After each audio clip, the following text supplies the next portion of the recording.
On any solar panel, you lose efficiency and the heat during the day. By putting good quality system on in conjunction with your inverter, you will get a much better efficiency rate out of the top end panel than you will out of the bottom end.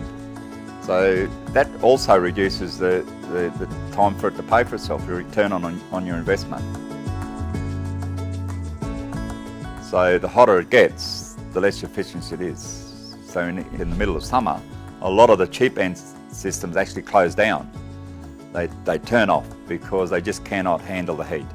So you put a good quality system on, it's going to still perform, but it's not quite as good as what it would on a cooler day. You will produce more power with the top end system than you will with the bottom end, and with a good quality inverter, you'll still produce a lot more energy than you will with the bottom end of the system.